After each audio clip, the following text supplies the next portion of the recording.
So I had these sandals on, and I was walking to the mall or something like that. And I wasn't walking, but I got out of my car to go to the mall. And these sandals have been holding on by a thread for a while. But I didn't want to accept it. I was like, look, you work for me, sandal. You're going to just keep pushing. So I'm like walking, like maybe, I don't know, 100. I love how you personified the sandal. Like, just, who was that in your life? Let's talk about that. No, I'm just kidding. Oh, no. G'day, and welcome back to another episode of the Rise and Form podcast. The podcast that has real talk about forming your character with actually useful psychology. We're an unlikely duo of an American psychologist and an Aussie psychologist who both love theology and the science of change. So grab a chair and a hot cup of coffee and open your heart and mind to the conversation. Please follow us on Instagram and Spotify or Apple. That way you can find us easy and know when we post our next episode. Now on to the show. Yes, so we're doing something different today. We are going to talk to each other. Yeah. Not different for us, but different for the listeners, I guess. But yeah. Exactly. Yeah. So we're going to let them into our world and debrief on this season. Yeah. We're just doing a little debrief now. We're going to talk about ways we've been rising and forming, and we want to do this more regularly in season 3. We're going to be releasing a little, like a 15-minute snippet where we kind of get real, share a little bit about what we're going through, and really try to apply our rising and forming lives too, and without pretending like we know what we're doing and that we have it all together. Yeah. And I think we also just want to thank our listeners who have been listening from this season 1 to season 2, and I hope that they're enjoying and being as excited and inspired as we have been. Thank you to all the guests as well. Yeah, big time. I've been watching, the listenership, is that what you call it? Subscribership go up week after week. That's a nice term. Yeah, so it's cool to know that we've got like a following now, and people are interested, I guess, in what we're doing. And we were just talking about how we don't want to give donuts. Like we're not trying to be an entertainment podcast, or like just, we really like want to use what we know in psychology and are learning in our spiritual walk to like really give, what did you say? Right. Trail mix. Yeah. To give trail mix.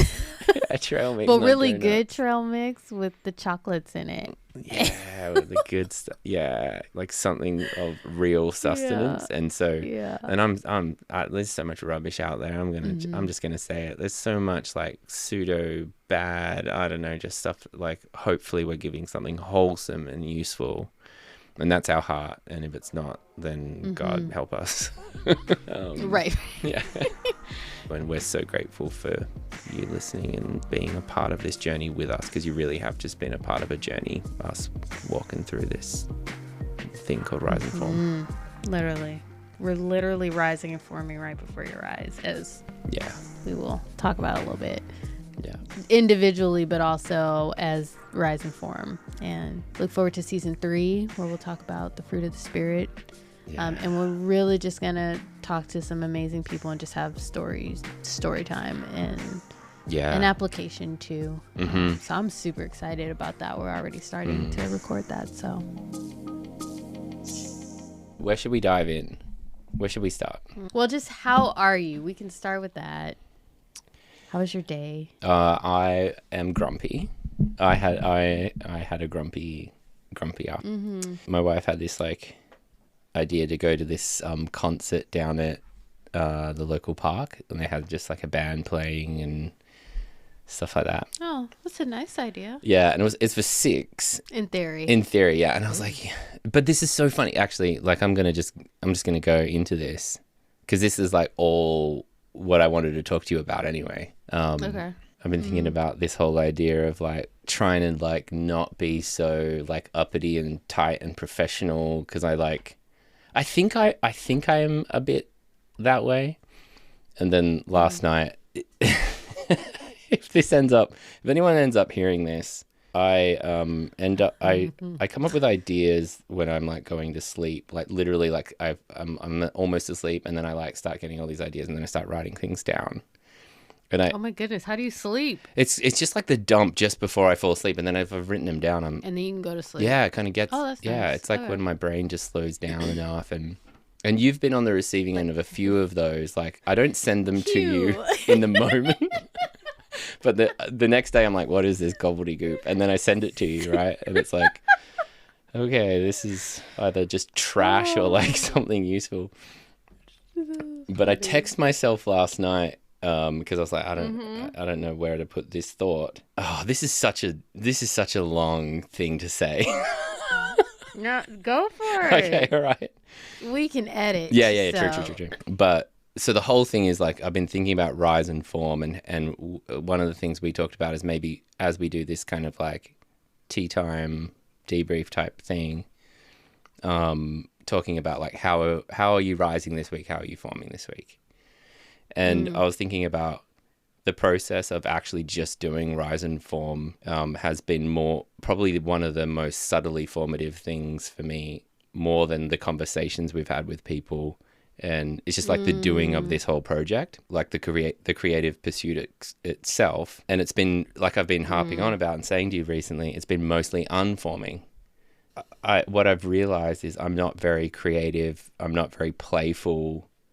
I think the duties of just being a dad, husband, therapist, just kind of took that out, you know? Yeah. And so I was just up late, like, I was just kind of like trying to fall asleep last night, and I was thinking about like I've become kind of, especially in like work related, ministry related kind of stuff, like a lot more perfectionistic and performance-y. Because like Abe of old was very like playful and silly, and I was sort of like thinking about like, man, like, and I know a lot of like, I would love to hear what you say about this, about women and mums, but I know men often say this, like, and this could be a little midlife crisis. I'm not going to go and buy a Harley, but like, you know, you start going like, where did my like inner child go? So anyways, I said yes to going to this concert because I was like, I need to find like that, you know. Yes. And then I just had a terrible time. I was so grumpy the whole time. Maybe that was your inner child. Inner children get grumpy too. Man, oh gosh, that could be true. Because yeah, my son was grumpy as well, but my daughter, she's 19 months old, and she wanted to dance, and so I was just like, I'm not gonna not dance, and so we just like danced a little bit, and I was trying to lean in, but I was like, this is probably one of the biggest forming things I need to reconnect with, which is like that side of life that God has given me to just let go and trust in Him and soar on the wings of eagles, and so how am I doing? That's how I'm doing, like. Yeah, like... Dang, man, that's deep. I know, it's a lot. No, I just, as I hear that, like, it's just you seeing your heart, like, seeing where you're at. Like, that's where things start, right? You know, and it's like, and the frustrating thing, and I just say, because, like, you know, I just think about myself, you know, the different ways God shows me my heart, and it's like, okay... very performance minded and everything, so it's like, so what can I do? And it's like, actually, when it comes to like changing your heart, you can't do anything. So we just have to sit there in the feeling and just let the Holy Spirit do it and be obedient. But I mean, I think that's the start of like seeing where your heart is at. Yeah, you know. Yeah, I think you're right. Like, yeah, what did you mean by that? You can't do anything, like, because I'm like, you don't like that. You're like, what? Tell me what to do. No, I like that. Mean, but no, I guess from that, I mean, like, we can't do the fixing when it comes to like these like deeper. We can do behavioral stuff. We could do emotional work, but like the actual the heart component, that like almost that spiritual component, is what the Spirit works on. You know, that's where we get the fruit. That's where we, you know, all of that. Yeah, totally. Like we had Hannah Brencher this week, and there's so much like in my head. And I think maybe that's also therapists, maybe that's pastors or leaders or people that hear a lot of people's voices. They get a lot of like, so there's a lot of like hearing other people's thoughts and ideas. And then also like just, you know, always wanting, and that's why the Hannah's quote stood out to me about like always wanting to know so much and be so much and listen to so much. And like, I don't want to miss out on like that new thing that everyone's like realizing. Like, I'm always like trying to figure that thing out. But in doing that, I'm like just not off much, you know, like I just don't rest and switch off much. And I think that's where like the kind of, you know, I don't know if it's the inner child. I don't know if I'm looking for necessarily that, but just reconnecting with like liberty and just liberty, letting that kind of happen freedom. And so because that's where, you know, we can access all the things that we're trying to do. It's like, and that's what we're wanting, is like to be able to, that's what we wanted initially, is just to be able to have fun and for things to kind of flow from that. And obviously there still has to be work, but I think that I don't even know what I want to say, but there's something about that creative energy that just comes from, like, you can't really think about it. Yes. And I don't know, I don't feel like I am a creative, like in a traditional sense, or maybe any sense, but I don't know. Oh, that's where, that's because I think that's where like our Genesis series kind of thing, like the beginning of, was all about like deep underneath so much of like one of the messages I think is important to us is that God's a creating God, not just creative. He creates, and so love is creative. Like you want to produce, and so I think like we might be creative in a different sense, like you know, like that. And I know what you mean by that, but I think you're very creative. Yeah. Like from what I know of you and how you operate and how you think, and so I know what you mean. Like it's not like that kind of like Picasso, you know, or whatever. But don't play an instrument, don't do art. But you're right. You're right. Like, we're formed in his image, and he's a creator, so we have ability to create. Just in different ways. Yeah. Okay. Well, what's going on with you then? How was your day? And like, what's I think there's something you said that like, I mean, a few things, but something you said that resonated with me. Not being able to turn off. So I'm gonna talk about Monday, and I'm gonna talk about today. So like Monday, I felt like I literally was going from one thing to the next, to the next, to the next, and I just like, I called my friend and I was like, tried to leave a message for her, and it was just like, I was just saying words, kind of like how I am now. I was just saying words, and I was like, my brain isn't connected to my mouth right now. Like, I'm just like, I just felt like, ooh, this is a lot. Like, I am like just feeling really busy and all over the place and not grounded. And I felt that, like, I felt floaty. I will say, had an amazing therapy session that day though, where I just like kind of sat in that and like was able to like in like all that was going on, like had this like really great moment of like slowing down in that, and I found it really powerful. Like it really stuck with me, like to the point where like after the therapy session I was like, I don't want this to leave. And it lingered for a while. It did linger for a while of not feeling so like untethered, because I was just like, it's like I didn't have transition time in my head, and I could feel that. Yeah, you mean things were just sort of like overlapping, kind of like there wasn't like just pause between thoughts or even movements. It was like go to the next, like, and big things like therapy, but my daughter started kindergarten. Oh, yeah. Then it was right after that we do an interview. That's right. Then right after that, I had to run off. Oh, because I went to go pick her up from school, and I mean Carrie was there too. So picked her up, and then went into therapy, and then I was like, ah. And then it was just next. So anyways, all that to say, felt very untethered and felt it. Today, I feel like all over the place again. I just had back-to-back sessions. Yeah. But kind of like out of the normal like rhythm that I have because I saw a few extra clients. And so Because you're trying to get that I was week off driving next home. week. Yeah, man. Him to work hard for the break. Shoot. Seriously. Yeah. Crash into that But break rather than smooth landing. But, yeah, that's what it is. And then crashing back into the world after. But hey, I get a break. But I was driving home and I realized I had lost the sense of time for a second. Like I was like, wait, what time is it? What day is it? Oh yeah, Abe and I are supposed to meet. Like it was just like that felt really uncomfortable. Like I didn't like that feeling. I was like, ooh, this doesn't feel good. So anyways, that's what I am. But I actually, as like uncomfortable as it feels, something that's new for me is being aware of it and not just pushing through it.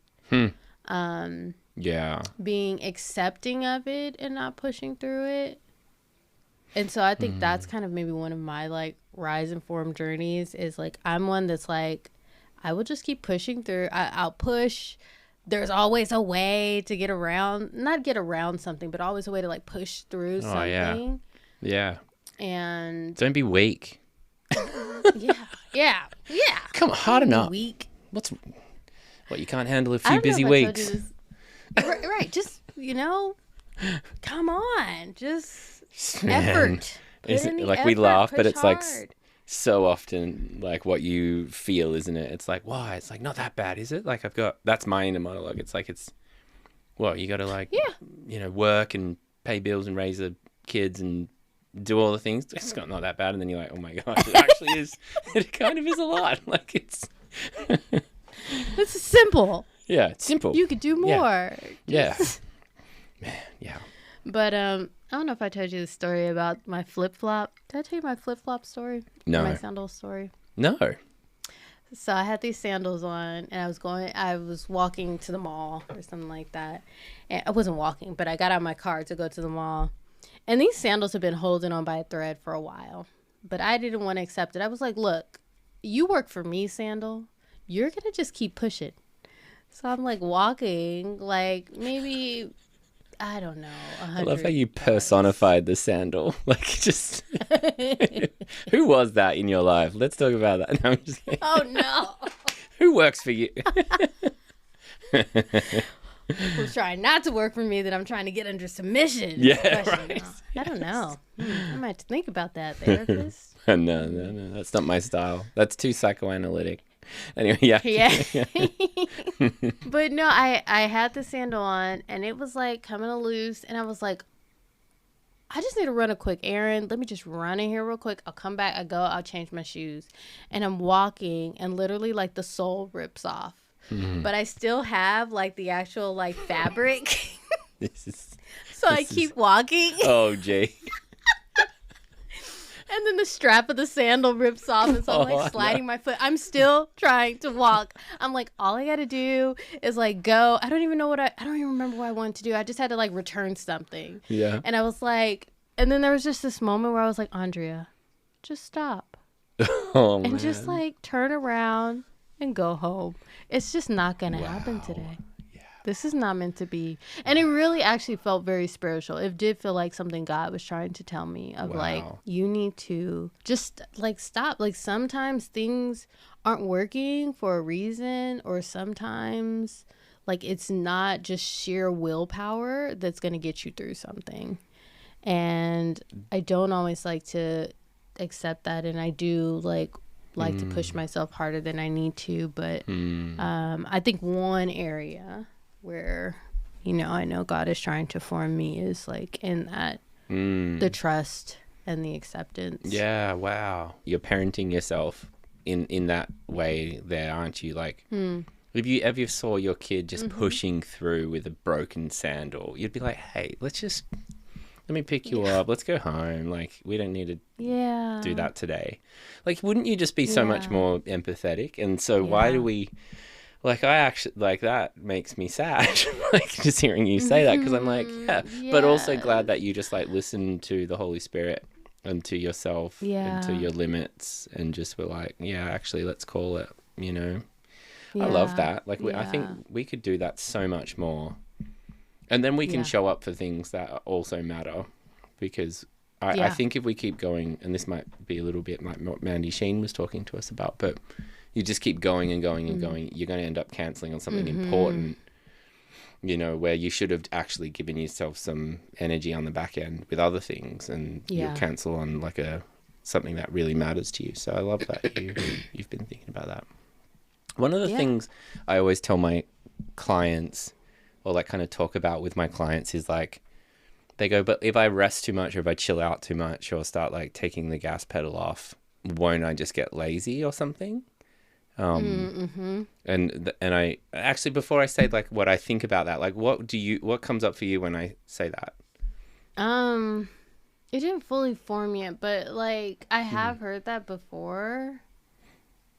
And the answer is no. Like, I guess the first thing that came to my mind was like, typically people that say that are not lazy people. Like, that's just not anywhere close to what you're going to become. Like, that's so far away from who you are. You would have to try hard to do that. It's not enough just to take your foot off the gas. Like, it's called rest. So I don't know. That's that's it. I think that's it too, because we do have laziness in us. I don't think you and I have that propensity, right? Like, we don't, maybe not, we're not withdrawers as much. We're more like distract and get busy and avoid and escape and try to be productive, and but not the just lazy switch off kind of people. But so that I know there's issues on either end, but yeah, I usually say like something about how it's just humans desire mastery. Like, you watch children trying to put the lid on the bottle, tie their shoes, climb that thing, whatever it is. Mastery's in us. And so when we're healthy, we actually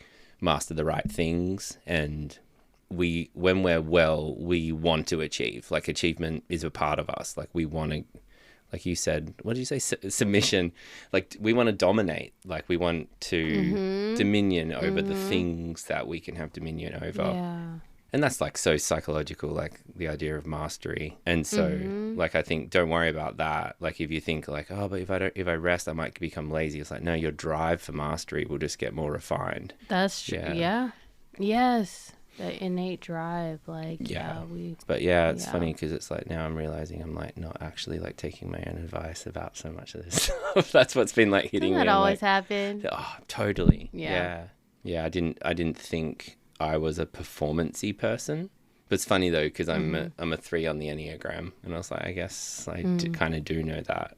Actually, you don't care much for the Enneagram, do you? I don't really follow it. So whenever people say numbers, I just go because I don't know what the numbers mean. Love that pseudoscience stuff. Yeah, get into that. Psychobabble. I mean, whatever works for you. I mean, it speaks to a lot of people. I'm not against it, but I just don't follow it. Yes. Yeah. I didn't learn anything new after grad school. No, I'm just kidding. Yeah, I know. But... Well, they don't teach that in grad school. They probably say it's not empirical. They don't.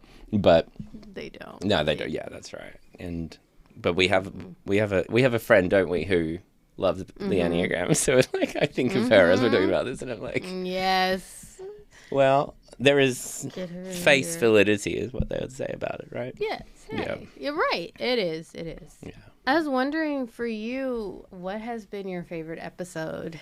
Oh, that's good. I'm gonna look at them. I'm trying to judge it with like what I enjoyed almost more than like what did I learn.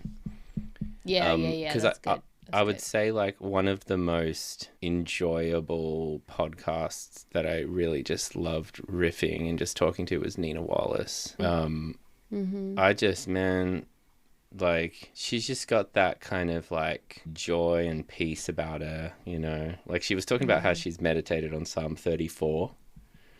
And so I went and had a look at Psalm 34 because, like, what's Psalm 34? You're not spiritual enough. Yeah, you don't know your Psalms off by heart? Terrible. Right, I know. But I'll read, because I just got to the very first few lines this morning. And I was like, man, this psalm's amazing. Like, how come I don't know Psalm 34 that well? Do you know it? Like, do you know what she was like? Kind of, is it kind of a familiar one to you? No. Nope. So it's just bringing shame to you, but No. I was like, wow, should I know this? Is this like one of the seminal psalms? But I mean, Oh my maybe, gosh, no. maybe. Mm-mm. But it just starts with, I will bless the Lord at all times. His praise shall continually be in my mouth. My soul shall make its boast in the Lord. The humble shall hear of it and be glad. I just sort of read that, and I was trying to stay with that, and then my son was like, let's just like draw. We draw in the mornings in my notepad where I'm supposed to be journaling, but it's his journaling. But I will bless the Lord at all times. His praise shall continually be in my mouth. And I was like, it's not. and I think that's why she was like saying, like, she just meditated on that for like months, I think she said, and or at least a month, or for a long time, and she was just like, I want that in me. Like, I want his praise to be in my mouth. I want that to be who I am. And how we were talking about formation and just how she cultivated that. And she was talking about talking to her soul, like, soul, you will boast in the Lord. Yeah. That's what you'll boast in today. You'll boast in that. And so I just loved it. It's fresh, I guess, because it was just recently. So yeah. But I just loved like meeting with her. She had that. I had that same feeling about Matthew Hodges as well. Like, I loved his spirit. I loved sitting with him. Yeah, that energy. Yeah. Yeah, it was just that. Yeah, that's what it was. Like, there was some really smart, amazing people, and who had beautiful energy as well. But yeah, just those ones were like kind of just like, I just want to hang out with them, like, you know. Yeah. And that's my litmus test for. I like that. Yeah, I want to know them. Yeah, I'll throw it back at you. What do you got? All the good. I mean, they're all good, but yeah, I don't want to copy. Definitely copy if you want, because I'd love to hear. Like, I really want to know what you think, because I think you hold your cards a little close to your chest about this. About which one I like the most. Yeah, you haven't talked about that much. You know what? So something about me is, ever since I was younger, a little kid, I never really had favorites. Like, I never really I'm not super like, you know, some people are like, this I have to have this. Like, this is like, that just know that. Like, I never really knew that. Like, so it's always hard for me to make decisions, which I don't even know why I asked this question, because this is always hard. I'm like, I don't know. Carrie plays music for me all the time. He's like, how is that? I'm like, it's good. What else? It's good.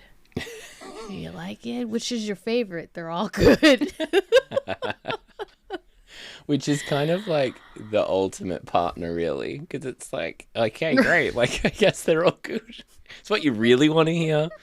But maybe after 10 years or so, he's like, can you give me a little more specific? Can you just tell me which one you really like? But what would I measure it by? I mean, I would measure by which ones it's inspired me. I mean, I will say, like, Nina was really excited. I don't want to copy you, but Nina was really like, I just felt very excited and just feeling that energy and really inspired. But also, like, the Hannah Brencher one, I did like feel very inspired after that one. Yeah, like inspired to like look at my ability to be present, to challenge that, to try a different way. I think that one challenged me to do something different, you know, with like unplugging, thinking about that, considering that. Like, it was just something really active and tangible. So I think that stood out. I will say, though, there was one episode, I think it's JD Peabody, but I just want to make sure. Oh, man, he's another great person. Yeah, it was him. Okay. Yeah. See, I was right. I need to trust my heart. Yeah. He said, what I needed was not to have my anxiety be removed, but to have the power of my anxiety removed. And I was just like, wow, like, that's just really empowering. Like, I tell my clients that all the time. I'm like, look, we don't have to be stuck. Like, it doesn't have to 100% go away for you to have some freedom here, you know? And so that's good. I feel like I'm always saying that one. That's so crazy, because I saw that post, and I remember him talking about that, and it's only like just connecting what it actually means as you just broke it down. Like, it's like, wow, like, Well, see, there you go. yeah, seriously. No, I love that. And it's, one of the quotes I often say, and my friend, there's Dan and Beck, my good friends, they will say, you've just been talking about this idea for years now, like probably a decade. Like I said, I'll write a book called this, which is, it's not about the thing, it's the relationship to the thing. You know, it's not about the thing, anxiety, it's your relationship to your anxiety, you know, or it's like in so many things, it's like, that's what it's usually the problem, isn't it? It's not the thing itself, it's how you relate to it. It's your perspective of it. It's whether you befriend it or that kind of idea. So like, yeah, that makes sense now. I just didn't think about it that way. I hope that's what he meant, because that's how I'm taking it, and that's how I'm using it. Oh, no, it resonates. Like, yeah. You know, another quote that stood out to me? Adam Dell. He said, Jesus is the only God with scars. Yeah. And I've said that a few times too. Yeah. Wow. Like that pretty much, like, I'm not going to say changed my theology, but it cemented why I follow Jesus. Yeah. Because he did something completely different. He could have just, and we can get into all this, but he could have just taken away everything. God could have just like, bing, and everything's gone and we're good. But he chose to take a relational solution to this problem of life. And on our end, it doesn't feel like, maybe always like, why are you doing that, God? Like, just make it go away. But for some reason, he chose to take a relational approach, to come in to a human body, to feel our pain in order to save us. Yeah. Like, that's just like, no one can compete with that for me. No, like, you're not saying I'm gonna make life better for you and just pick you up out of the ground. You're saying, like, I'm gonna be in it with you, walk with you in it, walk through it with you, and we're gonna get through it. Like, that's just like, I don't know. Yeah. Makes you just fall in love with that guy even more, doesn't it? Jesus, I mean, not Del, Del too, but Jesus. Yeah, you did.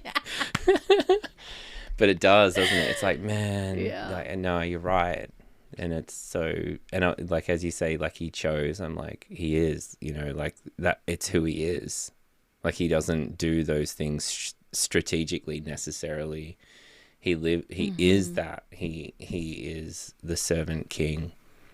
He was like, I'm gonna be who I am. I'm gonna suffer for you, and I love you, and and it's, I know it's so hard to like sometimes convey that. Like, I just think about people that don't believe, or people who are struggling to believe, and it's like, can we just sit with that for a minute? Like, of all the gods, of all the things to serve, even if there's like doubt if there is a God, if you are going to choose one, you know, like, just sit with that for a moment. And that's not just a nice idea.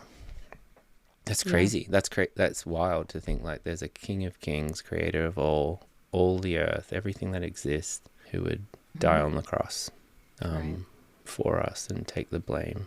And yeah, it's just cool. Yeah, that's beautiful. Yeah. I was going to ask, you know, about fruit of the Spirit. Because I guess what I was going to get into there just was just how we want to formulate season 3 with the fruit of the Spirit as like kind of like a bit of the, you know, idea. Yeah. Because we tried to hit on that, I think, with Nina, but we hadn't really like developed like, so what's our, like, what are we doing here, and, you know, with it. No, this is good, especially since we're doing an interview tomorrow. So do you feel like you have you got a unplugged sandal right now? Can you keep going? No, I can't. So, you know what? I think my sandal's unplugged. I'm out.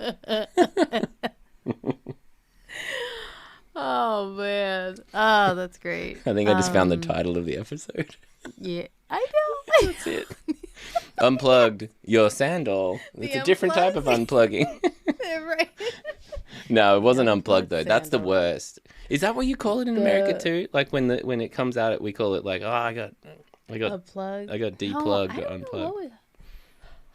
No, we don't. What do we call? I don't even know. That's the worst, man. Does this? Yes. Yeah, that's like literally. Yeah. Yeah, I know it wasn't that. You lost your soul. I lost my soul. You know, when you lose your soul, it's time to go home. That's so funny. Oh, this is great. This is great. You should call the episode that. The time Aundrea lost her soul. Yes, literally. Yes. When you've literally lost your soul, please go home. Just look after yourself, okay? Well, I'm holding up the fruit of the spirit because I'm like, the fruit. I'm like, nah. Well, I don't know if we're gonna. Maybe I'll stop recording this part. We're actually really sound-minded today. I know. What's going on? Because it's been bad, at least on my end. I know. I'm like kind of weirded out by it because I started delirious and I was like, I'm not going to be very functional. And then I was like, but I think I'm interested in what we're doing. Like, I like where we're going. So, and maybe because we're recording, I'm like, I don't want this to be like codswallop. Thanks for listening to the show, everyone. Make sure you like us on Instagram. No, you don't like us on Instagram. Everyone, you know what we're saying. You should like us on Instagram and follow us. Follow us on Instagram. You should go above and beyond. Yeah. Follow us on Spotify or Apple and tell your friends.